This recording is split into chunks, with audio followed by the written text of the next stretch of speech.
আসসালামু আলাইকুম বন্ধুরা, আজ আমরা শুনব ইতিহাসের এক ভয়ঙ্কর শাসক আর এক সাহসী নবীর গল্প। বহু হাজার বছর আগে মিশরের মাটিতে রাজত্ব করত এক নিষ্ঠুর রাজা। তাকে বলা হতো ফারাউন। ফারাউন ছিল ভীষণ অহংকারী। তার ছিল বিশাল প্রাসাদ, অগণিত সৈন্য সামন্ত আর ধন সম্পদ।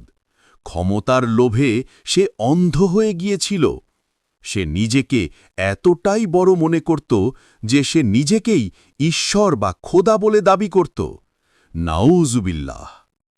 সে বনি ইসরাইল বা সাধারণ মানুষদের উপর খুব অত্যাচার করত। তাদের দিয়ে জোর করে দাসদের মতো কাজ করাত, মারধর করত। তার ভয়ে কেউ টু শব্দটিও করতে পারত না। পৃথিবীতে যখন এমন ঘোর অন্ধকার, ঠিক তখনই আল্লাহ সত্যের আলো জ্বলে দিলেন। তিনি বনি ইসরাইলদের মধ্য থেকেই একজনকে নবী হিসেবে বেছে নিলেন।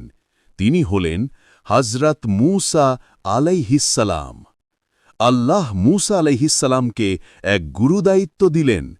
আল্লাহ বললেন, হে মূসা, তুমি ওই অত্যাচারী ফারাউনের কাছে যাও, তাকে ভালো কথা বলো, তাকে সত্যের পথে ডাকো।